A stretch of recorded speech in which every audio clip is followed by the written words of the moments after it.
I am from beyond. Listen, and all you desire will be yours. Welcome to Spider-Dan and the Secret Doors. Prepare for Prattle.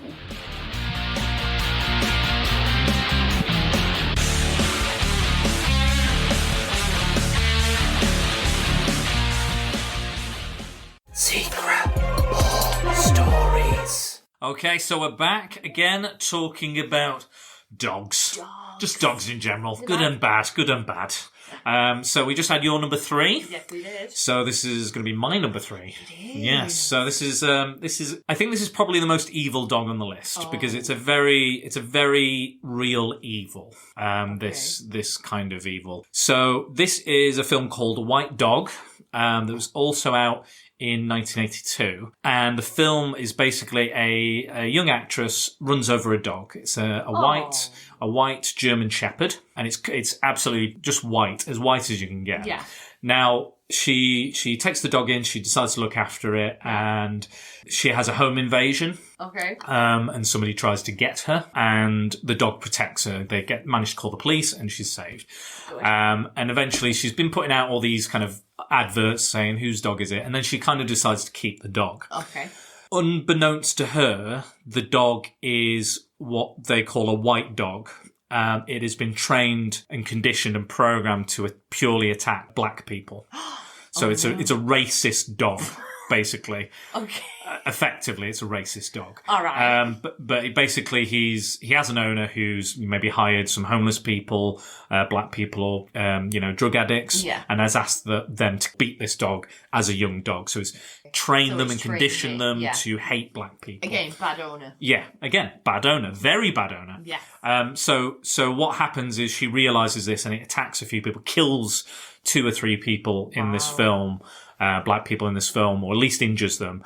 And she decides that she needs to have this. She loves the dog. The film does a really good job of positing racism as a condition, a type of thinking that is a learnt behaviour. Right. Okay. It's not something that's instilled at birth. You don't, wake up and go, I'm a racist. Yeah. Babies don't have that problem. No. Children don't have that problem. We're kind of looking at like the Bobo clown effect thing here. Yeah. So yeah, that's fine. So, yeah, and I think that's the most interesting part of the film. Yeah. This film, unfortunately, because of the subject matter, is actually it had a very limited release. Okay. And it was shelved for about 25 years. Wow. Because the NAACP, obviously, they got wind of what the film was about. And the original book, so I'll go back to the plot and I'll come back to this.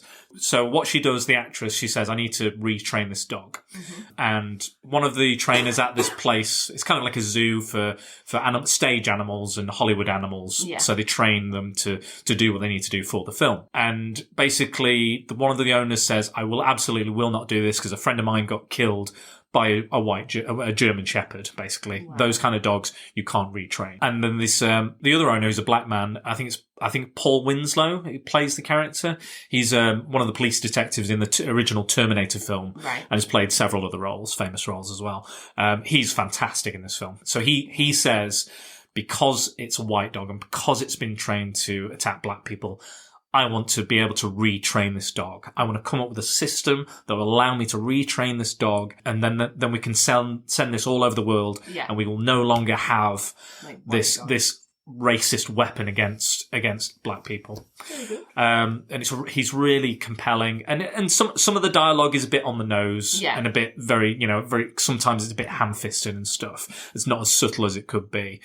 But he really, he sells the whole movie. Yeah. He finds the dog escapes at one point. He has this kind of quite, daring escape, and it attacks a black man and kills him in a church, and that really affects him. Wow. And at that point, the actress says, kill the dog. It's killed a person, kill it. Yeah. We can't retrain it. And he goes, that's just bigoted mind. That's your bigoted mindset, is that we can't, if that's the way it thinks, that's it. Yeah. Kill it. Done. And that's kind of, you hate racism, but you will do nothing to stop the onslaught of racism, this continued mental state of hatred, this continued hatred of people. And he's like, you're small-minded. If we can come up with a way to fix this problem, we can fix all dogs. So this never happens ever again, and no one is ever hounded by these attack animals ever again. And it is a really powerful film. Now, what I was saying about the NAACP, they got wind of it. The original book, the ending is basically the black trainer undoes the conditioning of the animal, but then retrains it to attack white people. Okay. So that, for me, is potentially offensive. Yeah. That's a potentially offensive statement. But in this film, that's not the case. They've the director he's made several films about the subject of racism. And he's clearly not, anywhere near a racist. But I think they were worried that the original book would have the same ending as the movie, or the movie would have the same ending as the book, and that it would be potentially offensive. Yeah. But that's not the case. It's all about the training, and it comes to there's a bit of a climax where there is a climax where they think they've done it. They even don't tell the police that man was killed by that dog in order to get this done. And the trainer's like, if this doesn't work, I'll kill the dog. Right, okay. Absolutely. If it comes down to it, I will kill this dog. And he says, and if it doesn't work, I'll try with another dog. Yeah. I'll find another dog. I'll find another dog until I find a way to do this in a way that's safe and that we can, undo this conditioning. There's a really nice moment as well where the person who owns the dog comes with the flyer, but to the actress's house. And he's this very much like this, he appears to be a very sweet, gentle grandfather. Right. And he has two little daughters, like, you've got our dog, can we have it back, please? And obviously that's not the case. That's not real. Yeah. That's him. Kind of a front. That's his front, but deep down, he's a horrific racist. And he even says, like, you've trained this dog to be a white dog. You've trained this dog to be an attack dog. And he was like, yeah, one of the best.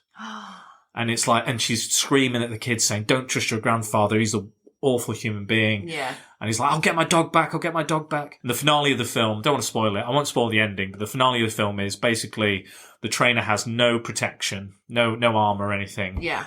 Has a gun and lets the dog out. Wow. And that's the finale. I won't tell you how it goes or what happens, but it's really gripping. Yeah. And the whole film's done very well. And it's a real shame that it got shelved for so long. Yeah. Because it really isn't anything that the NAACP were worried about. Yeah, it's just... and a lot of people really, really like this film. It's got kind of a cult following now. I think Criterion have released it on DVD, Blu-ray, over here, so you can get it. It is available. And I highly recommend it. It's a really, really good film. I think it's a real nice kind of... It's a bit of a genre film. It feels like a bit of a genre film, and it's a little bit art housey, but it does have that kind of entertainment value and a very clear, very, very clear message that racism is bad. Yeah. So don't worry about that. But if it makes you uncomfortable, and if it's not an uncomfortable subject matter, probably avoid it again. Yeah. Like Baxter, it is what it is. And I think it was a very well-made film. So highly recommend seeking it out. It's good. I mean, like you were saying about the woman's obviously saying, like, put the dog down. And for a lot of, pretty much every case, that is what happens, essentially. So, yeah. If there's any kind of attacks and stuff. I think, it just goes to show, though, like, if he could prove that you could change the dog, then, and if that's something like that could happen. Yeah, maybe if it wasn't just like a racist attack dog, if it's just a dog that had a specific mental condition or, didn't like women in hats, for example, or something like that. Well, they say that, like, dogs have different things. Like, there's literally dogs that have some kind of mental disorder and they just, switch. That's it. And it's, so obviously them the ones that get put down quite a lot. Yeah, so. and that's a real shame, in some countries humans get the same treatment, and that's the way it is. It's a really interesting dog politics. Dog politics. Because you don't know what they're thinking. Yeah, exactly. We have to work it out ourselves. But no, I think on the list, I think White Dog is the best movie. Yeah. Like, out and out, the strongest movie that I've got on my list. But they're all good movies. I've all really enjoyed these movies, and that's why they're on the list. But I think White Dog is the strongest, like, beat for beat, a very strong movie. You can watch this, anybody can watch this, obviously. One of the more disturbing aspects is when the dog's covered in, like, he has this lovely white coat. Yeah. But obviously it's covered in blood, constantly covered in blood during all these attacks. And that's the most disturbing part of the imagery, I think, as well. It's really fascinating film. Yeah, I would definitely dig it out or get it on DVD or Blu-ray if you can, because it's so, so good. So, yeah. So, yeah, White Dog, 1982's White Dog. Another one on the list of Yes. things to watch. Again. I'm still not going to watch And again, it. I don't think they gave the dog a name because I don't think they wanted to personalise it too much. Yeah. Like, and make it have like a personality. Like, you know, if you attribute a name to a racist dog, you probably wouldn't want to name a child or a dog. Yeah, so you can't really after call that. it. Yeah, you can't really call it anything. Yeah, so I think that's, and it kind of makes it, like, obviously they do a good job of, like, you know, because it basically, the dog saves the actress from a rape. Yeah. So obviously you're with the dog in that moment. Yeah. You're like, And then you know, this is a good dog. This is a really good, you know, dog. But then obviously you find out later on that it's a bad dog. Yeah. One of the attacks is on a fellow actress while they're doing an advert, and she goes into the hospital to visit her, and she's like, I don't know what set him off. The white actress who owns the dog, she can barely look at her, barely face her, because she's like so ashamed that she had no idea that this dog she loves has such violent behaviour towards a certain type of people. And again, all down to the owner. So there you go. Powerful stuff. I know. Powerful stuff. So my list of things to watch dog-wise is getting longer. It's getting longer. So you see, so they're not so bad, these dogs. No. Well, they are. They're very, very bad. But in an interesting way. Yeah, in an interesting way. So that's why I've picked that one. Yeah. So we're on to your number 2. We are. Okay. And this one's a good dog. Okay, very good. So, well, we need a palate change. We need to mix it up a bit now. So, my number 2 is Doug. Because everybody loves Doug. You're looking at me really weird, but it's actually Doug from Up. Oh, yes. So... I was thinking, like, Pork Chop from Doug, the cartoon. Because there was Doug the movie, so that could technically count. Pork chop. Yeah.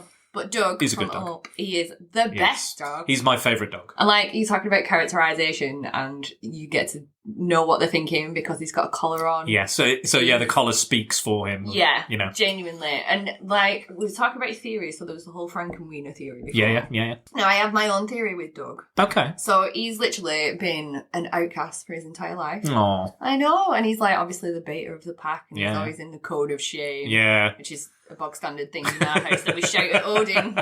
Like, don't let us bring out the cone of shame. Cone of silence, cone of shame.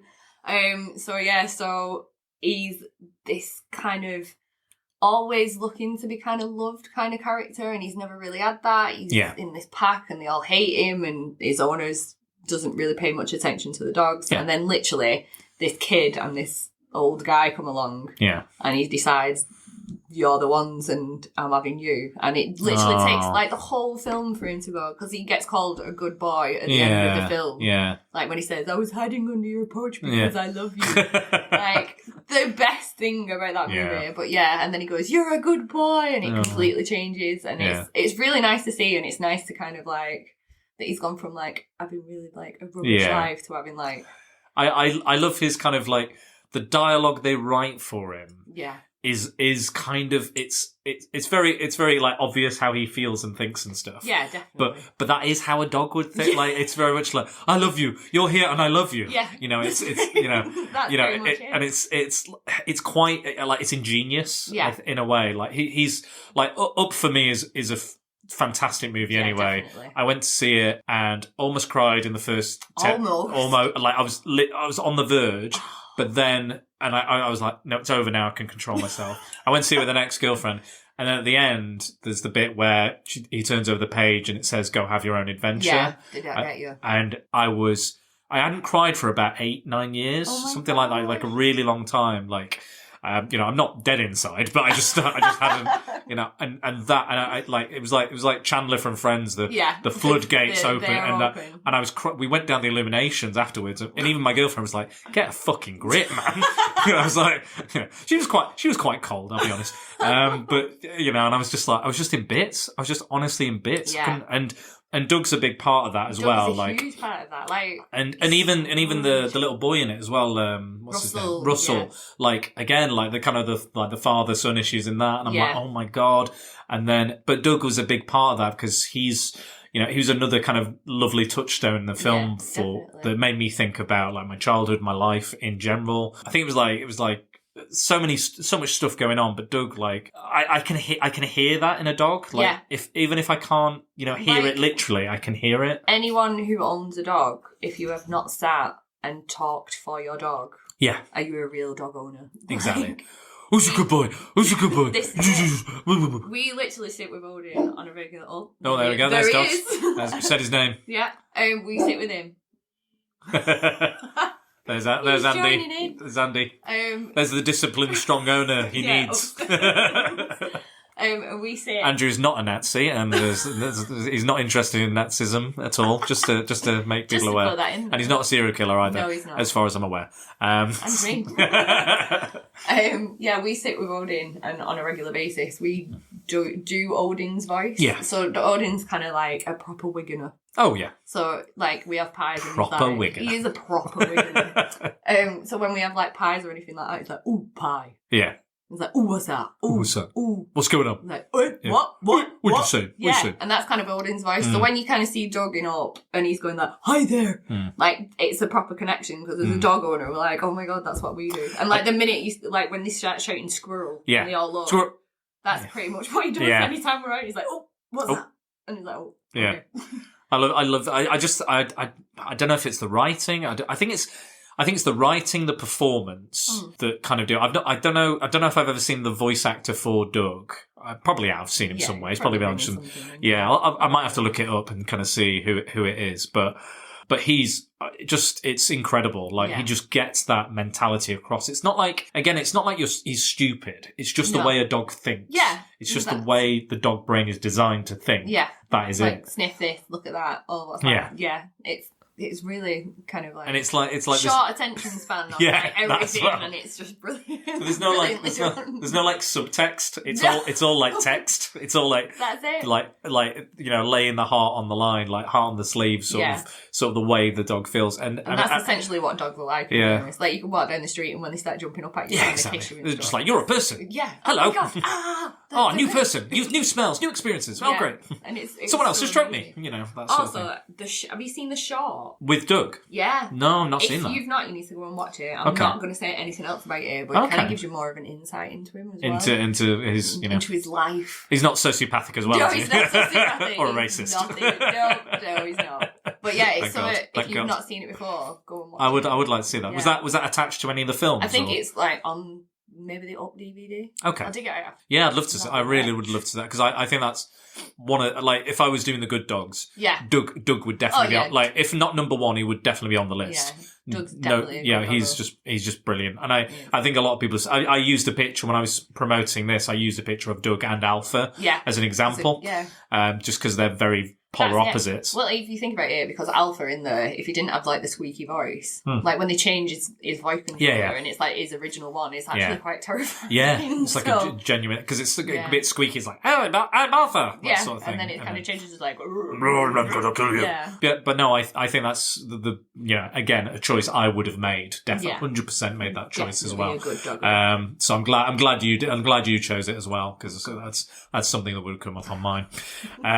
Yes, so I've got a couple more. So my number 2 is, so this is a film adaptation of a very classic storyline. Okay. Classic bit of literature, English literature, and there's been over 30 interpretations of this one story. Okay. It is The Hound of the Baskervilles. Oh my God, I knew you were going to say that. So it's Sherlock Holmes, a Sherlock Holmes story. Yeah. By oh gosh, who wrote him now? I can't remember who wrote him. That fella. The guy who writes the story. The guy who writes the Sherlock. Everyone knows his name, but I'm drawing a blank at the moment. But yes, his name, that one. I love it. I might edit this out. Who knows? Anyway. Hound of the Baskervilles. So I could have picked way over 30 of, it's a classic story. Yep. People love it. Mm-hmm. It's been, done on film several times, TV as well. Yep. Benedict Cumberbatch has done a version of it as well. Really good version. Yeah, I really liked that interpretation. I'd never seen an interpretation before of the story, so that was quite a nice take on it. So I've picked the Hammer Horror version of Hound of the Baskervilles. So it stars Peter Cushing as Sherlock Holmes, a fantastic Sherlock Holmes if you haven't seen it, and it's also got Christopher Lee as Lord Baskerville. Right. I think it's Henry Baskerville. I want to say one of the Baskervilles. The Lord of the Baskervilles. The High Lord of the Baskervilles. Whatever. So he plays. I can't remember the film at all, can I? So they basically there's a curse that was put on. There was a former Lord of the Baskervilles, Hugo, I believe, did some horrible things. He was a bit of a psychopath. Did all this sort of thing, treated women poorly, killed people, threw people out the window. In the opening scene, he's throwing some guy out the window into the mall, and it's just like, you're a dick. Throws him out of the window, and then he goes out into the malls to kill somebody. And what he chases down a woman, goes to kill her, and then he hears this howl. And then it's like, no! And you kind of get a point of view shot from the Hound of the Baskervilles. Yeah. So it's like a cursed dog, a hell dog. Yeah. In the original book, what they did is they paint the dog with an luminous paint. So it looks like a ghost dog, effectively. Wow. I'm not sure if they've done that in any of the other interpretations that I've seen, but in this one, it is like I think in the Benedict Cumberbatch version, there is no dog. There's no dog. It's an hallucination, isn't it? Through drugs or something. Yeah. But in this version, it is an actual dog, which is why I chose this particular version, because it's got to be a bloody dog. Yeah. If there's no dog, it's kind of not pointless. A drug hallucinated dog. But and again, you don't see the dog a lot. It's very limited till like the final act. Yeah. But the fear and the terror and the presence of the dog is throughout. Yeah. Is throughout. And because Terence Fisher, I think, directs, who did a lot of the Hammer horror, Dracula, Frankenstein, all that sort of stuff, with Lee and with Cushing, they know how to do horror, and they know how to feed that in and to litter those little, kind of pepper it through the film. Yeah. And it really does work. And the more you kind of build up this kind of, the idea that it could be real, because you like, the whole idea is this, everyone believes that this dog is real, and not to go out on the moors, not to be, find yourself alone, because this dog will have you. Yeah. If it won't eat you, it'll scare you to death. Yeah. And they talk about the former Lord of the Baskervilles had died, and they talk about this pained expression on his face. No footprints were found. How could he have died? There's this whole mystery to it, and that's what makes Sherlock Holmes really good, is the kind of the mystery and the finding out. Yeah. But even in the Benedict Cumberbatch version, and even in this version, he kind of doubts himself. He goes, could it be real? Yeah. Could this be a ghost? Could this be a hellhound? What could this be? And it's really good. And Peter Cushing's amazing in it. All the actors in it are really, really good. Really, fascinating and great to watch. It's not very long. I think it's like an hour and 20 minutes. I watch it on YouTube. It is available on YouTube if you want to find it there. But you can buy it on DVD as well. That's available also. But it's a really fun kind of take on it. And the performances are great.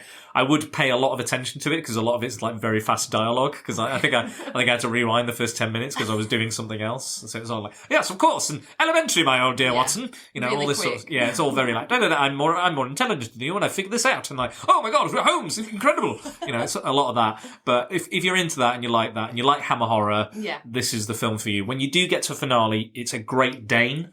Oh, so the dog is like this huge Great Dane, like almost as tall as Christopher Lee, and he's he's no slouch. He must be like 6 something, and it jumps, like his whole height jumps on top of Christopher Lee, tries to eat him. They don't do the luminous paint thing in this version. They put a horrific mask on it. Oh, right. This like kind of like demonic kind of mask. It kind of has this huge kind of bulbous head. And it's quite. To be honest, a Great Dane is terrifying enough. Yeah, if it comes for you. They're huge. And to put a scary mask on it, fair enough. I would shit myself. And I don't want to mess with that dog. No. And so I won't spoil it too much, but that's the version I chose. That it's one of those films, like when you watch a film and then you go out walking on your own and you think about that film afterwards. Like if you were on a moors and you were thinking... I walked to work the other day and the fog was really thick. Oh, really? And it did make me think a little bit like there could be a hellhound just waiting on this other side of this corner or something. And I was like, it was like early in the morning, frosted, know. And I luckily I had my headphones in, but if I heard like a dog noise or a howl or something... I genuinely hate it when you do stuff. Like we were walking, I think me and my friend were walking through Bury Market at one point. Or Bury Market, if you're from Bury. However, if you're from... However you want to pronounce it, it's fine. If you're a Wiganer, it's Bury. But and she was like, oh... And Bolton, not Bolton. Bolton. Yeah. But we were walking through the market and she was like, oh, if there was like a zombie outbreak, this would be like first centre for it. And I was like, why would you say something like that? Don't say that now. In the dead of night. Why? I was like, but then at the same moment, some guy like rolled past on a bike and I absolutely shit myself because I didn't know what it was. So them films that kind of affect you in that kind of way. It's very atmospheric, the film, and it really does get across the kind of, there's a lot going on. There's a lot of kind of plot elements and mystery elements and characters doing things they shouldn't be doing. But, every time you hear that howl, you're like, it's blood chilling, and every time someone goes out in the moor, you're like, oh, fuck, someone out on the moor. Shit, what's going to happen? You're never quite sure. So, I highly recommend that version. If you want to recommend other versions, that's fine. I've not seen them. That's it. The Benedict Cumberbatch version, and that is all I've seen. But I picked that one because apparently that Hammer version, that Sherlock Holmes version, is not only one of the best interpretations of that story. Yeah. But it is also known as being one of the best film adaptations of Sherlock Holmes in general. Because in the original book, it's after he's suspected to have died in a battle with Moriarty. But he falls off the waterfall. The famous waterfall. But he survives. And then he comes back halfway through the book because it's more of a kind of a Watson story. Yeah. And they kind of do a little version of that. He's actually there, but he's not. So it's mostly Watson doing the stuff. Yeah. And it's not like, and the Watson's quite good because he's not like a bumbling like, oh, I'm a silly, I don't know anything. Sherlock Holmes, I'm just a bit of an idiot. Yeah. You're a doctor, you're a learned man. You're not an idiot. So I like his interpretation of it as well. So yeah, highly recommend Hound of the Baskervilles. I think that's I'll just check the date. 1950 something. 59, yes, 1959. So check that out. But yes, that is my number 2. Real. So this is it. Right. This is the big one for you. I know. Well, this is your definite number 1. You said earlier. It is definite number 1, but I'm kind of cheating because there's 2 dogs in this film. Okay, my dog was an alien. I'll let you off. That's all right. So my number 1 is Homeward Bound. Yes. Right. Yes, mate. Yes. So, good. There's quite a few reasons for it being my number 1. Okay. So before you were talking about how you had a girlfriend who was like, stop crying. Yes. I am the person that does not cry at films. Okay. Right. There's literally not a very little amount that makes me cry. However, the ending of Homeward Bound gets me. And it never used to. I could literally watch it as a kid. I've watched it thousands of times. I knew it word for word. Literally never touched me, and I don't know whether it's if I've got my own dog. Yeah, I think I'm a little bit older. I think different times in your life because you change as a person. You grow. You become more sensitive to certain things, or you change your mind on certain things. You're a constantly evolving person. So things can affect you in different ways, and even stuff you've seen before, experienced before, you experience things in a whole new light. Yeah. So tell us more though. Oh, it genuinely makes me cry though, like proper horrible cry, like ugly crying. Yeah. Snot coming down, snot going into your mouth, and then the snot like, mixing with your dribble, then coming out of the mouth again. Yeah, it's not nice, but it is genuinely like there's for a dog film. Yeah. I know like Sassy there is a cat. There is a cat. Yeah, fair enough. And it's like an adaptation from The Incredible Journey. Yeah. But yeah, I mean, first of all, Shadow is the best dog in the world. Is it a Labrador? He is a Labrador. Yeah. A Golden Retriever. Golden Retriever? Yeah, he's a Golden Retriever. Golden Retriever, sorry, yeah, go on. So he is the best dog in the world. Like he's got an owner and that's it. Do or die. He's do or die. Like, I need to be with him. That's my owner, and I should be around him all the time and protecting him and all the rest of it. Yeah. And then you've got like Chance that's in there. Now, Chance is the reason that we've got. Is that Michael J. Fox? Yes, it is. Yeah. It's a really good kind of like when we're talking about like dogs and voices and stuff. It's a really good thing for it to do as well. It's like a really nice way of looking at it, and his voice kind of matches the dog as well, which is really good. But yeah, Chance is the reason that we have an American Bulldog. Really? Yeah. So from being about 8 years old, that is the reason. Yeah, that's the dog for me. I'm glad you chose this because I think this would have been in my top 5 as well. Yeah, if not number 1. Adore it. I mean, you've literally got everything in there. Like it's a story about them trying to get home. They've got like action scenes in there. There's like the bit with is it a mountain lion and stuff? Oh yeah. It's like a big. Again, I've not seen it for a very long time, but I always I've literally watched it so much I could probably say beat by beat. Pretty much. So there's the bit with the mountain lion in there. There's a bit where they find a lost child. Yeah, and there's like that kind of thing. Wow. But yeah, and like literally that minute, they sound like very good dogs already. They're so good. And like the ending where they come over that hill and you just hear because Chance is kind of like he's he says that it's like his second chance because he was brought up on, like, must have been on the street or he got put in the pound and stuff like that. So he's kind of adjusting to life at home. Yeah. And then they take him away from that home and he's like, I'm not bothered, it's almost like chickens. It's like if he'd gone to, like, if he'd been like a juvenile delinquent or something. Much, and he's trying to kind of like making up for that. So like they take him to somewhere and he's like, chasing chickens. And or he's like lived in an he's like a rough kid who lived in an orphanage or something like that. Kind of adjust to a life. And then he's like, throughout the film, he's not really kind of bothered. And then he's like, oh, yeah, we'll go back, but I don't want to end up in the bad place. And then literally, as he comes over the kind of thing at the top and he goes, Jamie! And that's the bit that gets me when he's running towards his... And I literally, like, it proper gets me. I don't know what it is, but I think it's... Is that the little... Is it the family of the little boy? Yeah. Yeah, the little boy's Jamie. Yeah, the little boy's dog. So, and then obviously with Shadow, because you think that's it for him. Like, that he gets stuck in the mud and that's kind of like... And then that's the whole emotional thing of... Well, he got out of the mud and then he's back with his boy again, so... It's a really nice. It's good. Proper love that. Yeah, it would be on. I would have rewatched it for if it was Good Dogs. I would have definitely rewatched that one. That would be my first point of call, I think. And I can't remember it very well, but I've got nothing but fond memories about it. It's like the feelings I have for that film are still there. I might not remember how the film goes, but I remember how it made me feel. Yeah. And I feel the same way. It's literally like just a really touched me. And all the way through. You know, I always remember that. Like, I don't remember many, like, I don't go like, those dog films. You know, I'm a dog. I like dogs and stuff, but like I'm not like I won't go out and watch a lot of kind of dog movies and stuff. Well, it's like me. I'm not like you get the new ones like A Dog's Purpose and stuff. Yeah, I'm not too bothered about it. Like, I think Melly and Me was probably the last kind of major one. Yeah, but so yeah. But no, I remember the feelings that I had, and it always stuck with me, that kind of dog film, like live dog. Do they do the thing where they make the lips move? No, they don't. Okay. No, so see, this is kind of a pet hate because when the lips move, it kind of like takes it away from them. Yeah. Whereas like animals, they can do it. They can talk to each other without moving their mouths and stuff. Anyway, exactly. So it makes sense that the mouths aren't moving when they're talking to each other. So it's more like, and it's literally they kind of look at each other. Yeah, and then it's like the brain that's saying it and communicating. Yeah. So and I think that's probably what helps it, because I think sometimes it's weird when they do that. Yeah. Sometimes they do it with human teeth. Yeah, have you noticed that? Weird. That's weird. That's like so I've seen some adverts recently. I can't remember what the advert was for on TV, but there's a dog. There's always a dog kind of sat there, a different dog each time, and they have human teeth underneath, and it freaks me out. It's weird. Is it the Flash advert? Maybe. Where he starts singing and stuff as well. I think there's a pug in one of them and there's something else. Yeah. But I'm like, it might be a singing one. But I'm just like, I'm looking at, there's one with babies as well recently, which freaks me out as well. Teeth. Yeah. Well, they don't have teeth, but they sing. They sing. They sing and they're like, we are the future or something like that. And it's just like, it freaks me out. It's just like, it just looks really disturbing.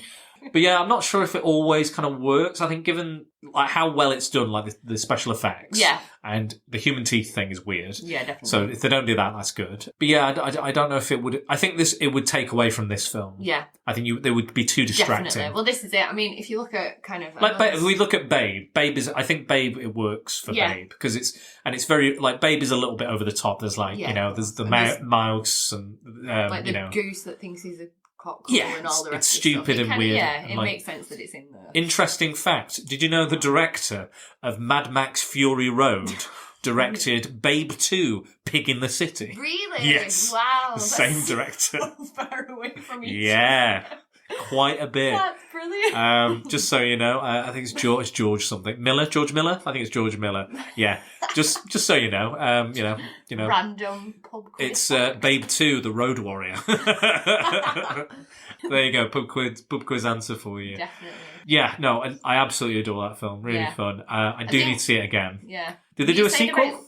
They did. Lost in San Francisco. Again, another really good film. Is it good? It is. Do you know what? As sequels go, I mean, it's kind of the same premise of... Is it directed TV, directed video type thing? Yeah, kind of. But it's still kind of worth a watch because obviously you kind of see them grow as a family in the first one. And then in the second one, Jamie, who is Chance's owner. Yeah. He kind of gets a little bit older and they're saying that he's kind of like turning into a bit of a teenager. He's really not got time for his dog. He can't be bothered looking after him as much. Yeah. and there's kind of a fray in their relationship. So then when they get lost, Chance is like, oh, I don't want to go back. He doesn't want me anymore. So he's kind of feeling the kind of strain of it. Yeah. But then he falls in love with this other dog while he's there. Fair enough, of course. Standard.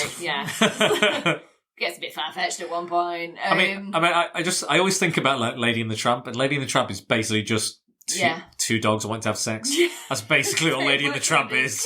You know, as enjoyable as it is, you know, minus the, you know, obvious racism in Lady and the Tramp. You know, it's basically just two dogs who want to bang. Yeah, you know, if you boil it down, which is fine. It's most love dogs do. It's love stories. You know, it's love stories. I guess they're just all about people that just want to bang. But yeah, nice. No, a fantastic choice. Well done. Thanks. That was a good one. Okay, so my number one is one you've actually already mentioned. It is Scrappy-Doo from Scooby-Doo 2002. Such a bad dog. Now, this is from a script by James Gunn. Of Guardians of the Galaxy fame. Now he's a bit of a nerd. He's got a lot of geek credentials. He's currently directing Suicide Squad 2, which I'm actually really looking forward to.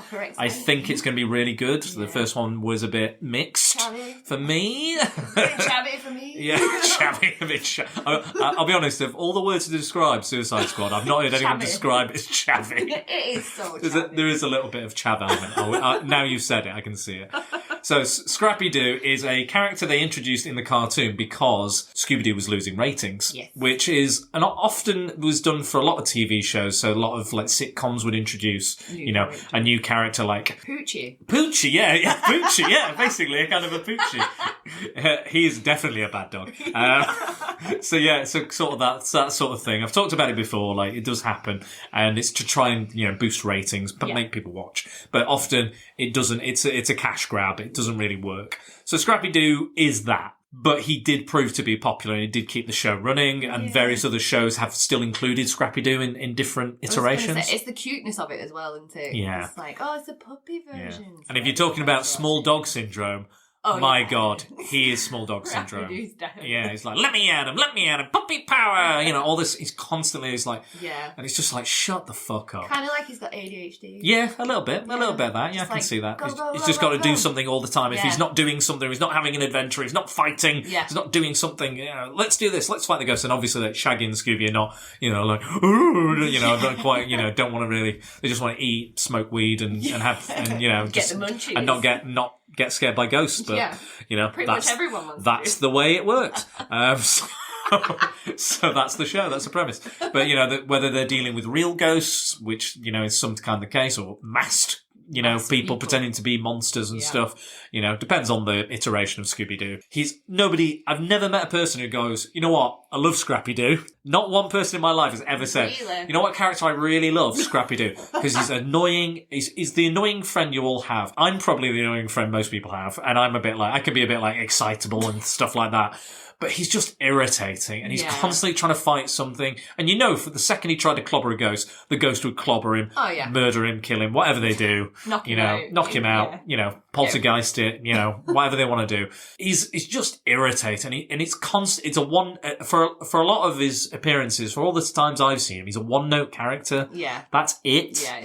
Literally, that's what he's there. So that's why I think James Gunn's script is quite clever, because literally nobody likes Scrappy-Doo. What do? We reposition him as a villain in the film. Yeah. And it does work. It does work. It's actually, I remember watching it for the first time, and when it kind of revealed that it was Scrappy-Doo, I was like, oh, no way! Yeah, I was like, that's a bit genius. Yeah, a little bit, for a kids' film as well. And like I said, James Gunn is a huge talent, and I think that's a really, real clever way of twisting and turning the genre and making fans kind of get on board with it a bit more as well. You've got to think, it's kind of like you saying about like ratings and stuff, and when the movie came out, Scooby-Doo's been around for forever 60s, now. Since the 60s. And even when that came out, it was probably a bit of a dip again. Because obviously they've revamped it and it looks weird. They've got you've got things like teaming up with Kiss and teaming up with the WWE and teaming up with Batman and I think things like that. He must have reintroduced kind of Scooby-Doo to like a newer generation, because and it was so well done. The fact that Rowan Atkinson's in it as well is like, and he plays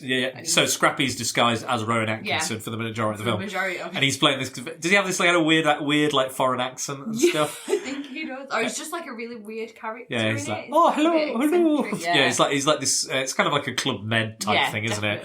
And they're all trapped on an island. Well, I can't really remember the plot that much, but it's something about this magic. Is he trying to turn them all into like all the teenagers are kind of wild? They all get to these monsters, aren't they? Yeah. No, I think it's like they are monsters. Like they become monsters, but like really kind of reformed. Kind of like Stepford Wife. Yeah, maybe. Yeah. So they're like bad. They're like bad kids. Well, not bad kids. Like kids when they go in, and then when they come out, they're kind of monsters. But with you know what I thought was also clever about the script is that the girlfriend that Shaggy gets is called Mary Jane, which is another name for marijuana. Oh, has it? See, writing. It's good writing. Don't know about the direction so much. I think the casting was pretty good. Don't know about the direction. I can't say I've seen the sequel to it. Was it Monsters Unleashed? I think probably. Whatever it's called. But I think that alone was a really, really good idea. Yeah. So yeah. Quickly, we're just going to go through some honourable mentions. Yes. So we'll do that. But just before, I would just going to have another break because this is tiring talking about dogs, and we're getting very emotional about. Odin needs attention. And Odin does need attention. He's been very quiet. Let's check he's not dead. And speaking of champions, friends, Canine Crunchies is the champion of all dog biscuits. Canine Crunchies can't be beat. They make each meal a special treat. Happy dogs are those who eat nutritious Canine Crunchies. Okay, we're back from our break. I'm ready to list our honourable mentions. Yeah. Bad dogs, good dogs, all the dogs in between. Hot dogs, small dogs, some as big as your head. So I'm going to go, let's go with you again. Okay. And let's talk about your honourable mentions. Okay, so we've got to go with Sam from I Am Legend. Yeah. I thought this might come up. Yeah, like very close cut, but he's a good dog that kind of goes bad though, isn't she? Is it a girl? I think it's a girl. I'm not sure. I'll be honest, I haven't seen it. Have you not? Seen it, no. But I know it's been spoilt for that. Yeah. The dog stuff has been spoilt for me. Oh, well, and I've heard the ending's not great, so. Yeah, there's supposed to be 2 endings though. I've heard this. I've heard that, there's one that's more like the book and the one that the movie went with. But that's fine. There's been a lot of interpretations of that story, Vincent Price's Last Man on Earth and Omega Man with Charlton Heston. Nice. Lots of takes on it. So yeah. But yeah, good show. Someone mentioned that at work actually when I asked them about it. It's definitely like that connection between like a man and his dog in it, like especially with him being the last person, and then and it's just horrendous. You know, what I'd also recommend is it's a very much cult film, but it's a boy and his dog. Oh, right. And it's basically nuclear apocalypse has happened. Nice. And he's kind of a good and a bad dog. Basically, this young man has a psychic connection to a dog. Okay. And he looks like the kind of Dulux dog from he kind of looks a bit like that, I think, if I remember rightly. And he's basically more intelligent and he tells him what to do and where to go and how to think. Oh. But basically, it's a story about him going around and kind of raping women. Okay. Yeah. Bad dog. But it becomes very interesting and like, I think he kind of falls in love, but then he kind of gets his comeuppance and it's a good all-round film, but yeah, it's not the protagonist is not a likable protagonist. Yeah. But you do like the dog, and they have this connection. But anyway, I've kind of not sold it to anybody now, haven't I? It's the white entitled male film with his dog. But I quite like it. I think it's a very, very cool, light sci-fi film. Yeah. Yeah, that was a good one. Good one. Shall I get some of mine, or do you want to keep going with yours? Can I keep going? You keep going. You keep going. Right, okay. So Shiloh is a good film if you want to watch a dog film. Mm-hmm. Not watched it in a while. I'm not that familiar with Shiloh. What's Shiloh about? So it's a dog. Yes, it's about a dog. Farmer owns a dog, but the dog keeps running away. Finds a little boy. They have like a relationship, and then right at the very end, spoiler alert, the farmer gives the dog to the little boy. So it's like quite a happy ending. That's nice. So that's another one. Okay, mention. nice one. Do you want another one? Go on, keep going. Best. Okay, hero dog, Lassie. Yeah, obviously Lassie is. I mentioned Lassie. Yeah. I don't think I've watched any of the Lassie films, but like. I mean, the influence is there, isn't it? Yeah, of course it is, and it's kind of legendary. I was looking up a list online. I think you can find it. It's like top 100 iconic dogs in movies, and like Toto was number 1. Oh, Toto. Yeah, Toto from Wizard of Oz. So many dogs. Like, literally thousands and thousands of dog movies. And it doesn't necessarily have to be a dog-focused movie. Yeah. The dog can just be in the movie and be a big part of that movie, or a small part, you know. And that's why it's been so hard to kind of nail down these kind of, and there's been so many suggestions which we've been through already. Yeah, they're all great suggestions.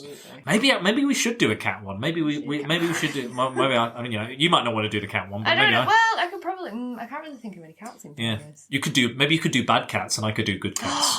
So we'll switch it. Okay, let's do that. And then we can, you know, because that way I'm not always doing these. Always doing the unless I'm like, please don't relate me to these bad animals. I'm not also a bad animal. No, I'd like to do it. Yeah, well, maybe we'll do something like that. Yeah. We can have a route. What else have we got? Pongo from 101 Dalmatians. Yes, of course. Yeah, so, big one. Talking about a dog that goes around and saves his own puppies and 101 puppies. Well, yeah, he saves a lot of puppies and then gets them back home. So he's obviously very fertile dog. The most fertile dog in the world. Yeah, probably. How much is an average litter for dogs? Do you know? I think in the Disney number. version there's about 15, and at the minute I think there's been a couple of news stories where there's been about 15, 18 dogs spawned to a litter. Really? Yeah, normally you can get anywhere between 1 and 5, 6. Yeah. I guess. So, but yeah, you can get upwards of about 15. This is interesting. I'm learning dog stuff I never knew before. So I always talking about dog stuff. Yeah, you do. You know your dogs. You know, I've clearly picked the right person for this topic.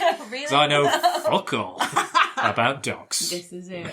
Go on. Any more? Oh God, there was an absolutely awful kids film called Cats and Dogs. Yes, with Tobey Maguire, Alec Baldwin, and some other people. A little beagle in that. Can't remember his name. I think that's Tobey Maguire's character. Tobey yeah, Maguire? I think that's there Tobey we go. Maguire's so character. he plays the beagle in it. He is also a good dog. Yeah, I think there was a sequel as well. Maybe a direct-to-video one.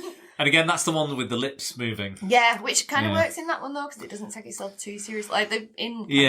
It's very stupid. Yeah, they've got headsets and spy stuff. Yeah, spy plans and collars with microphones and all that. So yeah, you can kind of. So but I think that's the issue sometimes with like dog actors. Like as good as they can be, you can also have some very bad dog actors. Yeah. Like same with children. Never work with animals and children. That's what they say, isn't it? So, but it'll be like they're bouncing a ball in front of their face, and they're like, "Yep."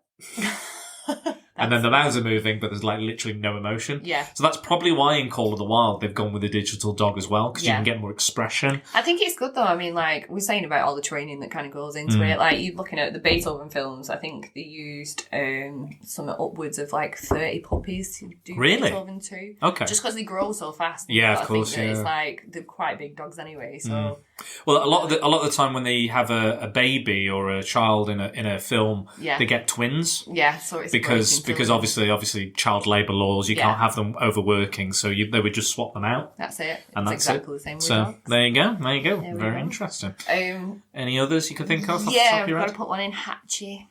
Hatchie? Yeah, have you ever seen it? Is that Richard Gere? Yes, it is. Okay, no, I've not seen that one. So based on a true story, okay. Man and his dog, and it turns out, Richard Gere plays the guy who ends up dying partway through. Okay. And it's just about Hatchie just sat waiting at a train station for his own. Oh God, it's not like Futurama, is it? It's not like Futurama. It really is like that. That oh God. So if you're a bit, it pulls on your heartstrings a bit, and it turns out like they try and entice the you know what? I think I actually heard of this before the film came out. Did you? Yeah, I think I heard the story that the dog would always go to the train station. Used to walk to the train station every day, just waiting to drop him off and then pick him back up, and he just like. No, I've heard it. Yeah, I've heard of this. And there's a statue. Yeah, there's like a Hatchie statue. Maybe that's why I've heard of it. But obviously, is the film fairly recent? Last 10, 15 years. Okay, fairly recent. So, yeah. I think I've probably heard of the story before. Yeah. But that's probably why I might have heard of the story. It's probably why they turned it into a film, in fairness. So. Jesus. God, that's a heartbreaker. Actually, it really is. Bloody like, hell. I watched it and I was like, oh, I feel like Yeah. I can't do anything else now. I'm just going to be sad for the rest of the day. Hello, old friend depression. Hello there. Another... If you're feeling down, don't watch that. So we've got the whole kind of gamut of like dog movies with this I think I've mentioned this is the podcast where I've mentioned the most movies, or the most movies have been mentioned. There you go. So guys, you've got a lot of choice. So is that your honourable mentions? I think anymore? Kind of like going back to like first good dog is probably Old Yeller, but he turns into a bad dog in the end. Yeah, so very much. Get a mention. So speaking of old dogs with rabies. So I have to mention Cujo. It's a very famous, bad dog movie. Stephen King book. Gets bitten by a bat. Gets rabies, and attacks a woman and her child in a locked car. Yeah. I'll be honest, the first half of the movie is a bit boring and a bit shit. Yeah. It's basically, you see a bit of the dog and the rabies and the family he has, but the rest of the film is just about a couple that are like having marital problems. Yeah. The woman has an affair, the man leaves them to deal with it elsewhere, goes off to do work, and then their car breaks down, and they're stuck, and the dog is trying to get into the car and eat them. Yeah. And I think the child's quite ill, so he's getting sunstroke or something, heat exhaustion, something like that. So it's a real life and death scenario. So the latter half of the film is great. It's fantastic. Lots of tension and stress and stuff. Dee Wallace is in it. She's amazing. She's the mum in E.T. Oh, right. She's a phenomenal actress. Yeah. It does a lot of horror and other stuff like Howling and, you name it. She's at the Critters and a few other things. I mentioned her on the Scream Queens podcast I did a while back with Rasheen. Yeah. She's brilliant. I think she might be coming to a convention soon, maybe a horror convention, possibly.